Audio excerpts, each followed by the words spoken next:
प्रिय विद्यार्थी मित्रांनो, मी दीपाली कुलकर्णी देशमुख माझ्या विंग्स ऑफ फिजिक्स या चॅनलमध्ये आपलं सगळ्यांचं मनपूर्वक स्वागत करते। आपली सिंगल क्वेश्चन सिरीज सुरू आहे सीईटी परीक्षेसाठी। चॅप्टर बघतो आहोत इलेक्ट्रोस्टॅटिक्स आणि प्रश्न क्रमांक आहे 14। तर 12 मध्ये पण आपण पाहिलं की कपॅसिटी म्हणजे जेव्हा विदाऊट डायइलेक्ट्रिक त्यामध्ये टाकलेला नसताना आणि डायइलेक्ट्रिक टाकलेला असताना डायइलेक्ट्रिक कॉन्स्टंटची व्हॅल्यू काढायची। 12 प्रश्न तोच पाहिलाय, 13 पण तोच पाहिलाय, 14 पण तोच पाहणार आहे। आज आपण 2 प्रश्न पाहणार आहे की थेरी मध्ये याचा प्रश्न कसा विचारला जातो आणि परत न्यूमरिकल्स मध्ये कसा विचारला जातो आणि मग आपण थांबवणार आहे। ह्या तिन्ही भागामध्ये एकच प्रश्नाचं रिपिटेशन आपण घेतलेलं आहे की डायइलेक्ट्रिक कॉन्स्टंटची व्हॅल्यू कशी शोधायची। तर मग हा जो प्रश्न आहे हा सीईटी 2022 ला विचारलेला आहे आणि थोडासा थेरॉटिकल कडे तो येतो आणि पुढचा जो आहे तो 2023 ला विचारलेला आहे। तो पण म्हणजे तुमच्या असं लक्षात येईल की प्रत्येक वर्षी ह्या आर्टिकलवर प्रश्न आलेला आहे आणि म्हणून तो आपल्याला चांगला करायचा आहे। तर वेळ न घालवता आपण बघूयात प्रश्न काय आहे ते। प्रश्न असा आहे बघा, in A parallel plate air capacitor of plate separation small d, a dielectric slab of thickness T is introduced between the plates T is less than D. The capacitance becomes 1/3 of its original value. The dielectric constant of the slab will be option A T divided by 2D plus T, option B T divided by D plus T, option C T divided by D minus 2T आणि option D 2T divided by 2D minus T। तर आता बघा आपण शोधूयात काय काय दिलंय, काय काय विचारलंय। मग आता जेव्हा इथं एअर आहे त्यावेळची कपॅसिटी त्याला C असं म्हणू आणि डाय इलेक्ट्रिक स्लॅब टाकल्यानंतरची कपॅसिटी त्याला C डॅश असं म्हणू। आता जेव्हा एअर मीडियम असतं तेव्हा कपॅसिटीचा फॉर्म्युला असतो A epsilon naught by D आणि जेव्हा तुम्ही इथे डायइलेक्ट्रिक टाकता ज्याची थिकनेस T दिलेली आहे आणि T is less than D, बघा D पेक्षा हे D आहे, D पेक्षा T छोटा आहे आणि मग त्यावेळची जी कपॅसिटी येते त्याचा फॉर्म्युला असतो A epsilon naught D minus T plus T divided bye K आणि हा डायइलेक्ट्रिक कॉन्स्टंट आपल्याला काढायचा आहे। आणि तिथे त्यांनी आणखी एक गोष्ट सांगितलेली आहे की जेव्हा आपण डायइलेक्ट्रिक स्लॅब टाकतो तेव्हा कपॅसिटी कमी होते आणि म्हणून ही जी C डॅश आहे ही याच्या 1/3 झालेली आहे म्हणजे 1/3 इंटू C ही एक गोष्ट आपल्याला दिलेली आहे आणि आता आपल्याला K ची किंमत काढायची आहे।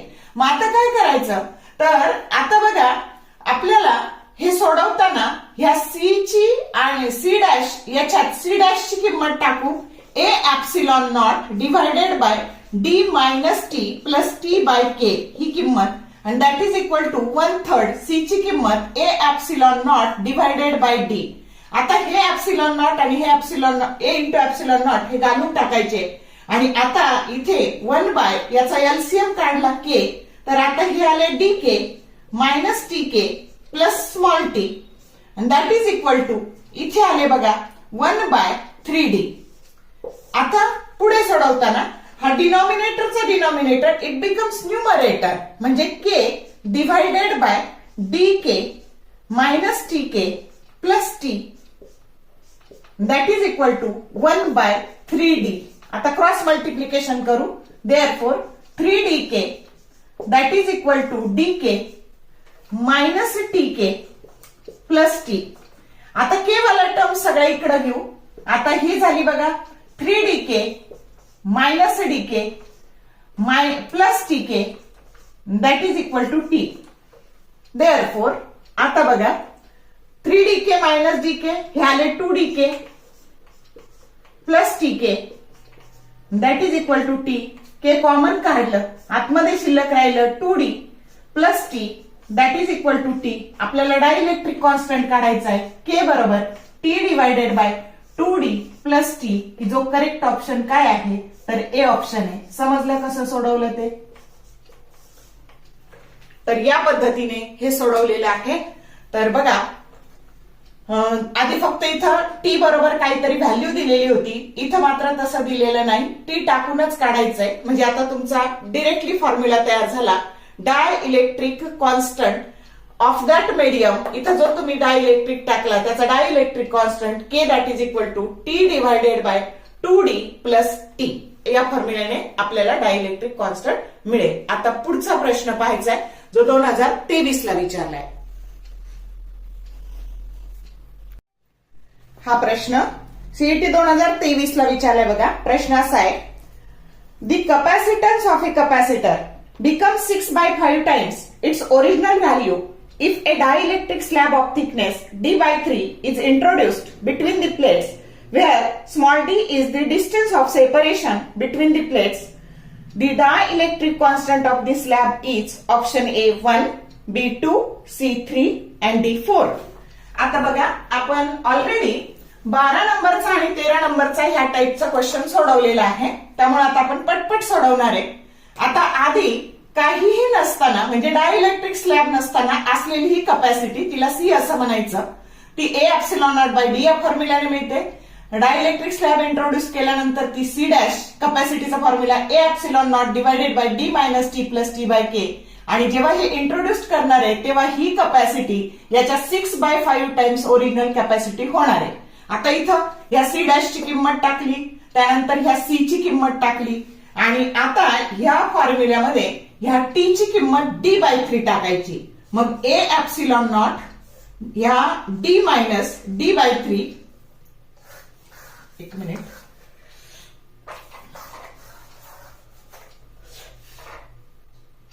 डी मायनस d/3 प्लस आता परत d/3k that is equal to 6/5 A epsilon naught by D.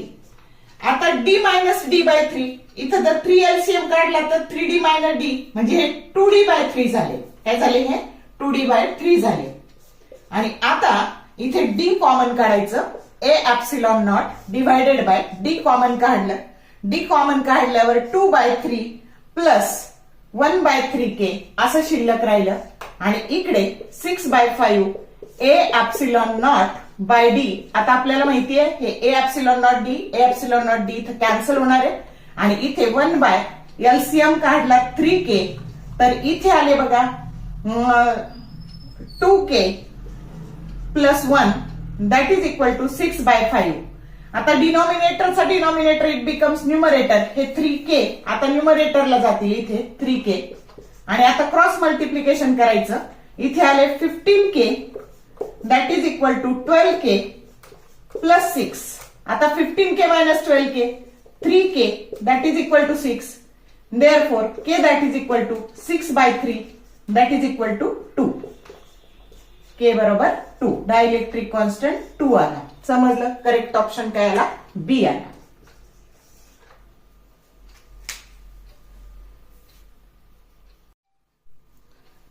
तर बघा, आपण ह्या 14व्या प्रश्नामध्ये खूप महत्वाचा टाईप बघितला आणि तुम्हाला त्याचं आता महत्व कळलं असेल की प्रत्येक वर्षी तो विचारलाय. थेरीत विचारला तर काय करायचं, न्यूमरिकल विचारलं तर काय करायचं, त्याच्यामुळे. आणि तुमच्या धड्याखाली जे एमसीक्यू दिलेले आहे त्याच्या खाली पण असा एमसीक्यू दिलेला आहे. म्हणजे मला हे सांगायचंय की पुस्तकातलेच प्रश्न सीईटीला येतात, त्यामुळं फक्त त्याचं स्वरूप तुम्हाला माहित असणं गरजेचं आहे. जेवढी प्रॅक्टिस कराल तेवढं ते सोपं सोपं होत जाणार आहे, वेळ कमी होणार आहे. आणि म्हणून तुम्हाला टाईप करणं गरजेचं आहे. मला खात्री आहे व्हिडिओ तुम्हाला आवडला असेल. आवडला तर लाईक करा, शेअर करा, कमेंट करा. All the best for your study and thank you for watching this whole video.